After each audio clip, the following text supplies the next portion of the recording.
Nos acompaña el concejal Víctor Elena, vamos a hablar de varios temas. Bueno, como acaba de plantearse en este programa la situación de los vecinalistas y sobre todo la necesidad de que se tenga un ajuste sobre la situación de las arcas públicas afectadas por la inflación, que se trató, que tuvo ordenanza tributaria mediante, pero que no conforma a todos, evidentemente es el primer tema. ¿Cómo va? Buenas noches. Hola, buenas noches, ¿cómo te va, Annalí? Muchas gracias. Y bueno, gracias también por la invitación. ¿Qué piensan ustedes de esta solicitud que hacen los vecinalistas para que reconsideren la ordenanza tributaria? Bueno, en realidad si uno lo toma como un concepto está muy bien. Es importante que en este caso un órgano que representa a la Federación de Vecinales tome una iniciativa, es excelente. Pero también hay que como desmenuzar esta solicitud, porque hay un montón de cosas, por ahí conceptos que no son correctos, que están mal interpretados, y hay funciones que también no son correctas. A ver. Si yo tengo que volverle a contar al vecino o volver a contar a cada uno de los que nos está mirando, hay que recordar cómo nace esto lo de la tributaria. Es decir, la tributaria es un impuesto, un tributo que paga el vecino por un servicio, por una contraprestación de servicio, como lo mismo que usted hace en su casa. Es decir, usted llama a un plomero, el plomero viene, le arregla tal cosa, cobra. Lo mismo hace el Estado en este caso. ¿Qué es lo que cobra el Estado por un servicio? Ese servicio básicamente va en 3 ítems: alumbrado, barrido y limpieza. ¿Sí? Eso es básicamente el concepto de tasa. ¿Qué pasa? Si en realidad nosotros nos hacemos historia, tenemos que decir que durante muchos años el gobierno saliente, entonces decimos el gobierno de Ana Meiners, le planteó que había que ir ajustando la tasa, que realmente no alcanzaba, porque lo que salía el litro de gasoil para poder prestar el servicio no alcanzaba para poder darlo de acuerdo a lo que pagaba el vecino. Siempre eso fue ninguneado, póngale una palabra, siempre fue mal interpretado con intención, políticamente. Y pasó lo que pasó, que ahora en realidad el Ejecutivo, como yo se lo dije la otra vez en el programa, 60 días después, quien hoy estaba sentado en este lado de concejal es intendente, y 60 días después todo lo que votó anteriormente que no, ahora lo pide que sí. O sea, decir, ¿qué quiero explicarle al vecino? Cuando antes un concejal, en este caso Rodrigo Miller, le dijo al vecino que no le iba a aprobar un impuesto, como era lo que había pedido la gestión anterior, ya sea, recordémosle al vecino que el año pasado tuvieron una tasa de un aumento de un 60% dividido en 4 veces. O sea, es decir, que en realidad el vecino pagó 20% con una inflación que subió más del 200%. Entonces, es decir, obviamente que lo que hicieron estratégicamente fue desfinanciar al gobierno. Y ahora parece que de este lado tienen la carta mágica que es a quién, y azotar al vecino. Es re simple la deducción. Hoy lo que hacen es poner un impuesto que va en un montonazo de plata, 150% de entrada, y después de ahí le van a ir poniendo, como dice, recién lo escuchaba Baronetti, el IPC, que es el índice del precio del consumidor, de una parte de 15%. Y ese tope también lo pusieron los concejales, pero no los concejales que votamos o los que siempre dijimos que no, los concejales que votaron que sí, que son los que antes habían dicho que no. Pero o sea, con ese razonamiento, sí. Lo hicieron, dice usted, quien era concejal en ese momento, Miller, sí, para impedirle o desfinanciar a la gestión. Por supuesto. ¿Ustedes querían desfinanciar a la gestión, que le dijeron que no a la actualización? Pero ¿cómo le vamos a decir que no a la actualización? Porque en realidad, a ver, si son tan gestores como uno quiere personificarse, ¿por qué no salen a buscar los recursos de otro lado? O sea, es decir, ¿por qué van a seguir? Porque antes se lo decían al gobierno. Yo lo que estoy diciendo es el cambio de paradigma. Es decir, uno si está en un lado tiene una forma de pensar, pero cuando se va del otro lado es totalmente diferente. Eso es lo que el vecino tiene que entender. No significa que nosotros sí o nosotros no. Lo que significa es que cambiamos la postura. O sea, no jugamos con la misma carta. Porque si antes al Ejecutivo le decíamos que no, ¿por qué ahora le decimos que sí? Y en realidad también hay una parte que está mal informada, porque no fue sancionada la ordenanza con el voto de los 7 concejales. Hay algunos concejales que votamos que no. Y votamos que no con un fundamento, porque decirle, ¿por qué tiene que seguir pagando siempre el vecino por un servicio? Si en realidad, ¿por qué no? Si son tan gestores, ¿por qué no lo sacan de otro lado? Bueno, entonces volvamos a un concepto. Es decir, siempre el ajuste sale en un lugar, en el vecino. Está bien, si la Federación de Vecinales está para eso, que los defienda, es correcto, pero que utilice la herramienta, porque en realidad... ¿Qué herramientas? Y las herramientas son que haga las reuniones con el Ejecutivo y tomen la resolución. Pero ya hicieron reuniones. Sí, pero la reunión, ahí lo escuché muy atentamente, la resolución es nada. O sea, decir, están viendo, van a ver, qué bueno que van a ver qué pasa después. Yo lo que creo que hay que explicarle al vecino es que antes tenían un concepto. Es cierto que la tasa estaba desfinanciada, pero ya venía hace 16 años desfinanciada. Pero también es cierto que el vecino no puede seguir pagando siempre el plato roto y en este caso meterle un impuesto del 150%, y si uno toma el IPC, yo te hice el cálculo la vez pasada, una tasa, seguramente ese dato que tiene Baronetti salió de algo lo que yo dije, si un vecino hoy pagaba 2.500 pesos, en enero o febrero iba a pagar casi 6.000, y si uno lo toma, lo que va a ser la progresión a fin de año, sube el 300% anual. O sea, es decir, quien paga 3.000 pesos va a pagar un montón de plata a fin de año. O sea, es decir, pagaban casi 27, 30.000 pesos. O sea, es decir, un montón de plata. Está bien, habrá que ver si realmente estaba así. Yo creo que no era la forma. Estoy totalmente seguro que esta no es la forma y me parece, como siempre digo, no hay que seguir castigando al vecino. En realidad uno tiene que buscar otras herramientas. Bueno, habrá que ver cómo son los inicios de las gestiones. Lo que manda en el Consejo son los votos. Su posición perdió en ese momento. Seguro. ¿Ahora pone la expectativa en Federación de Vecinales para revertirlo? No, es que en realidad nosotros no vamos a poder cambiar el voto, porque en realidad el voto ya está y eso está aprobado y está promulgado. Ahora lo que tiene que hacer el Ejecutivo es llevarlo adelante. De hecho, lo está llevando adelante. Lo que va a pasar es que va a pasar de acá adelante. Bueno, habrá que ver cómo se desenvuelve a fin de año la municipalidad y cómo hace. Recién también he escuchado un concepto errado que dice que dentro de la tributaria está lo que prevén hacer en obras. No, dentro de la tributaria no se prevé ninguna obra. Lo que uno hace dentro de la tributaria es por un servicio, es como te dije antes, una alocación de servicio. Si uno tiene que usar una máquina para lavar, limpiar o cortar un árbol o lo que sea, es cuánto de esa máquina, digamos, necesita dinero durante todo el año. Pero eso es lo que uno hace y está dentro del presupuesto. El Ejecutivo va a enviar un desglosado de ese tipo de costos, ¿no? Sí, se lo pedimos. Sí, fue pedido en realidad para justamente eso. Pero en realidad, si uno lo mira como veníamos conversando con el gobierno anterior, Rezoagli en eso había aclarado muchas veces y varias veces nos fue sacando dudas de cómo se calculaba, o sea, es decir, cómo era cada uno de los ítems. ¿Qué le pareció el discurso del intendente? Fue la primera incursión en la apertura de sesiones.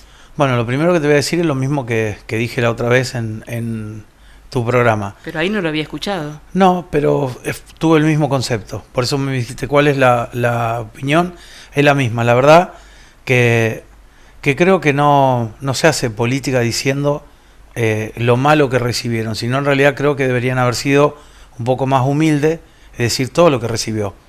Porque pareciera que en estos años la ciudad quedó estancada, planteó que es una ciudad antigua, que es una ciudad que está caída, que es una ciudad que le faltan un montón de obras. Probablemente tengan algunos conceptos. Habló mucho de el estado deplorable todo nefasto de sí. Los edificios públicos, claro. Las cuestiones que tenían que ver con el mantenimiento de la infraestructura. Bien, ¿y sabe cómo saca eso? Dentro del presupuesto y la tributaria. Dentro del presupuesto. Fijémonos qué presupuesto le hemos aprobado desde el Consejo Municipal en los últimos 16 años al Ejecutivo y ahí vamos a ver qué pasa. Es decir, fijémonos cuánto le hemos dado de dinero al INMUA para que pueda hacer casas, para después plantearle cuántas casas hicieron. O sea, si nunca le dieron dinero para que el Ejecutivo pueda hacer más que 4, 5, 3 casas, después le dicen, bueno, no hicieron nada, claro, si no tenían plata. O sea, es una forma, está bien. Yo creo que en realidad, a ver, sinceramente lo resumo en una palabra, le faltó humildad. Me parece que habría que ser un poco más humilde, me parece que habría que haber sido un poco más, sinceramente más humilde, y decir, mirá, lo que nosotros tenemos para hacer es esto, de acá para adelante. ¿Sí? No hay que decir siempre, porque si no es como te dijo Baronetti cuando se fue. Parece que cuando venía alguien en la liga, no lo conozco, pero uso el mismo ejemplo. Todo lo que habían hecho los anteriores estaba mal, entonces hacemos esto. Y en realidad es lo que pasa siempre. Lo que uno tiene que hacer es lo que se hizo bien. La verdad que si uno saca, yo creo que habría que ser sincero. Por ahí solamente habría que recordar. Seguramente algún vecino va a recordar que cuando la intendenta saliente, Ana Meiners, recibió ya por el 2005 la municipalidad, entre el 2005 y el 2007, cuando la recibe realmente, quedaron solo 3 camiones en servicio público, ¿sí? O 3 maquinarias funcionando. En realidad habría que decir cuántas quedaron ahora. También debemos recordarle al vecino que había una planta hormigonera en la ciudad, que cuando se fue el gobierno saliente, la máquina casualmente no funciona más. Entonces, sí, hay muchas cosas que uno puede decir para generar justamente esto, malestar o incomodidad en el vecino, pero en realidad lo que hay que hacer es decir cómo hacemos de acá para adelante. Entonces yo creo que parte cuando hablamos de tributaria es decirle al vecino, bueno, mire, ¿cómo vamos a hacer de acá para adelante para darle la calidad del servicio que usted está pidiendo? que necesita y que esperanza ¿Y necesita. le resultó interesante en algún punto el discurso o la propuesta para este año? Sí, hay muchos puntos que son fantásticos, que realmente hacen justamente esto, una innovación cuando habla de, por ejemplo, volver a poner de una manera el Parque de la Agricultura, cuando uno habla justamente de nuevas funciones para el bañario, cuando uno habla de cómo van a proyectar diferentes obras para la ciudad, es fantástico. Pero bueno, hay que ver si realmente... Hubo mucho foco en la plaza también. Sí, por supuesto. Bueno, pero eso son parte de la identidad de lo que es la ciudad. Es decir, uno cuando mira ciudades diferentes o ciudades cercanas, cada ciudad tiene una idiosincrasia. Esperanza tiene una idiosincrasia muy especial en justamente eso, en lo que es el residuo, en la limpieza, lo que es la plaza, y está bien. Bueno, esas cosas hay que ponerlas en el valor donde tienen que estar. Está perfecto. ¿Y cómo ve la gestión en estos meses? Bueno, todavía lo que veo es solo reuniones. Realmente lo que he visto es constantemente... En realidad nosotros no tuvimos más contacto con el Ejecutivo, solamente en una única reunión cuando los convocamos en el Consejo unos días antes de la salida de la tributaria, y después no nos hemos reunido más. Pero lo que sí veo constantemente a través de las noticias es fotos que hay reuniones, es decir, con diferentes vecinales, con los clubes, bueno, está bien. Será parte de iniciar el proyecto que como van a querer comandar hacia adelante, y está bien. Creo que por eso han sido ganadores y la ciudad ha votado un cambio. Bueno, habrá que ver cómo va este cambio. Lo traslado un poquito a la faceta de médico. Sí, la no. secretaria de Salud dijo que hay 17.000 casos de dengue en la provincia. Esto es un brote, de acuerdo a lo que considero. Correcto. ¿Cómo está Esperanza? Y después vamos a la parte preventiva. En realidad Esperanza va a estar como está el resto del país. Básicamente, por ahí bueno, volvemos a lo mismo. Vos me hablás de la faz médica. Uno debe decir que el dengue tiene diferentes variaciones, ¿no? Uno, acá en Argentina y básicamente en nuestra comunidad tenemos dos tipos de variedad. Uno que es el más complicado, que es el enterohemorrágico, y otra parte que es la parte digestiva, es decir, como dos cepas diferentes que van en contrapunto. Y en el medio hay 2 o 3 cepas más, en realidad hay 3, que lo que hacen es justamente... Creí que eran 4, mire. Sí, entre 4 y 5 es lo que se busca, porque hay veces hay pequeñas mutaciones en el medio. Lo que en realidad nosotros sabemos que dentro de esas dos uno tiene algunas características. Por ejemplo, los síntomas, cómo se propaga y demás. Recién lo escuchaba cuando hacías la nota, por ejemplo, el mosquito del dengue es uno de los mosquitos que vuela bajo, es decir, vuela a pocos metros, y generalmente por eso es cuando uno toma, al inicio de la pandemia, o el inicio de la enfermedad, cuando uno toma un caso testigo en un lugar, uno certifica ahí en el sector y sabe que no está mucho más acá. Sí, entonces sí, puede pasar en una manzana que está en un ángulo y en el otro ángulo. Y decir, 2, muy 3 localizado. casos. Es localizado. Entonces uno dice, en el barrio norte, en tal manzana, ahí hay dengue. Entonces ahí donde lo que escuchábamos que se fumiga, etcétera, etcétera. Se aísla.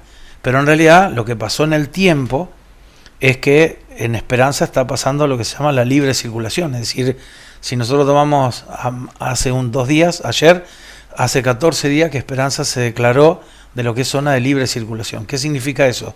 Que el mosquito no está solo en un sector, en un barrio, en una manzana, sino que está en toda la ciudad. O sea, es decir, que hay un montón de casos justamente por lo que usted está diciendo. A eso sumémosle un segundo inconveniente, que es súper importante. ¿Cómo diagnosticamos nosotros médicamente dengue hoy? Y lo diagnosticamos por la clínica. ¿Y serológicamente? Bien, no lo podemos certificar. ¿Por qué? Porque hay muy pocas muestras, hay muy pocos reactivos. Entonces a veces se hace muy difícil poder llevar la muestra para hacerlo. Entonces lo que hacemos es lo certificamos pocas veces y lo diagnosticamos clínicamente. Si el paciente tiene fiebre, dolor de cuerpo, mal estado general, decamiento, desgano, y todos los síntomas de un cuadro gripal mucho más intenso, sospechamos que tiene dengue. ¿Sí? ¿La curva se duplicó en relación al año pasado en Argentina? Creo que sí, yo no me acuerdo si el número exacto de la duplicación, pero es mucho más de lo que había, sí. ¿Y a qué puede deberse? Probablemente a lo que sea, todo lo que es la medida de prevención. Tal vez el descacharrado, tal vez seguramente lo que ha sido la no fumigación en tiempo. Porque el mosquito también tiene un ciclo reproductivo. Hay un momento donde, digamos, está empezando a generarse para después. Sería en la primavera, claro, salida del invierno. Claro, tiene que haber sido en otro momento. Por eso, bueno, volvemos a lo mismo. Antes decían que... Es decir, los gobiernos estaban en campaña y dejaron las campañas de lado. Sí, no sé si en realidad no hay una forma, no soy especialista para decirle, mire, sí, pasó eso, no, todo lo contrario. Yo lo que creo es que en realidad no se deben haber tomado las medidas adecuadas, porque si no debería haberse algunos casos, como pasó todos los años, como pasa los casos cuando uno ve en las enfermedades respiratorias del invierno, uno ve cuántos casos tiene y después va buscando qué estadísticas tenemos anualmente. Le deben consultar mucho por la vacuna. Sí, la vacuna es un tema también. Hoy no está dentro del calendario, es una vacuna extremadamente costosa, estamos hablando que vale más de 70.000 pesos. No es fácil. Son 2 dosis. Son 2 dosis y no es fácil conseguirla también, porque hemos escuchado gente que ha ido al exterior, a los países limítrofes, ya sea Paraguay, Uruguay, algunos a Brasil, a buscar la vacuna. En realidad tiene que hablar de ese precio, 140.000 pesos, y después lo más importante es saber cuándo colocarla, porque en realidad si nosotros tuvimos dengue, o estamos cerca, o estamos incubándolo, el colocar la vacuna sería un error gravísimo, le diría casi fatal. Entonces nosotros lo que hacemos es, si uno tiene, hoy tendríamos que esperar que pase todo esto, y las personas que han tenido se podrán vacunar, algunos consideran certero hasta los 6 meses después. ¿Sí? ¿Quien ha tenido es imprescindible que se vacune? En realidad debería ser, lo que hace la vacuna es le va a prevenir la enfermedad en una situación más grave, como toda vacuna. Pero lo que hay que hacer en realidad es buscarla, tendría que estar dentro del calendario nacional, esa sería la verdad, para que de esa manera todas las personas puedan acceder. Pero no todo el país tiene la misma situación climática. En el sur quizás no necesiten seguramente, la vacuna contra está bien, pero el dengue. Hay provincias que se están ocupando per se de claro, la situación. Seguro que sí. Bueno, pero en realidad, obviamente, los países o los lugares que tengan mucho más frío seguramente no tendrán la necesidad como nosotros. Pero bueno, pero tendría que estar dentro del calendario nacional para que uno pueda diga, en tal lugar, en tal época, nosotros vacunamos, es cierto. ¿Y qué pasa con los recursos? Porque, claro, usted me decía los costos. Para una persona afrontarlo es difícil, para un Estado hacerlo obligatorio es también bastante oneroso. Sin duda, pero bueno, es ¿y parte cómo se de hace frente a esa situación? Y es parte de la función del Estado, preservar en este caso al ciudadano, preservar la vida de la persona. Es parte de la función del Estado. Justamente tiene que tener el bienestar, lo dice la definición, biopsicosocial de la persona. Esa es la función del Estado, salvaguardar en salud a la persona. Salta, Misiones compraron vacunas. Claro. ¿Santa Fe puede hacerlo autónomamente? Y habría que ver cuánto es lo que le dejó el gobierno saliente, yo le diría que sí. Tenía más de 3.500 millones en la caja, así que realmente le debe dar. Pero en realidad, bueno, yo creo que también lo importante, usted me decía, bueno, si lo recuerdan, yo en la sesión lo planteé, hay justamente una declaratoria que quise hacer una minuta de comunicación, que bueno, que no logré que tenga los votos para poderlo manifestar, ingresó nuevamente al cuerpo del Consejo, donde justamente habla de esto, de 4 o 5 cosas, la medida de fumigación, que en realidad se tendría que hacer de otra manera, y justamente cuando uno hablaba de los reactivos, o sea, es decir, porque no hay reactivos, hay muy pocos set de reactivos en la provincia de Santa Fe. O sea, en realidad, para la cantidad de casos que hay pocos.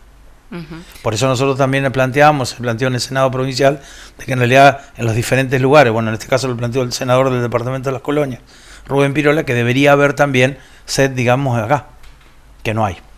¿No hay nada? No, desconozco, yo no estoy en el sistema de salud en ese punto, habría que preguntarle al director del hospital, imagino que debe haber, pero no la cantidad. Porque vuelvo a repetirle, yo como médico lo diagnosticamos, hoy todos los médicos, y el paciente diagnosticado se va a la casa en general.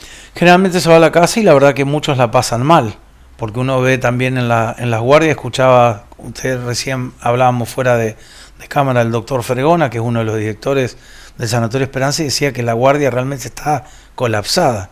Y está abarrotada justamente por eso, porque hay muchos pacientes. Pero él lo hacía en alusión a que la cantidad de médicos ha bajado, el sistema de salud está en crisis desde hace mucho tiempo. Sí, en realidad todo se complica más. Sí, en realidad, sí, a eso asúmele que cuando hablábamos de la pandemia del COVID había un sistema que se armó y ahora no está el mismo sistema.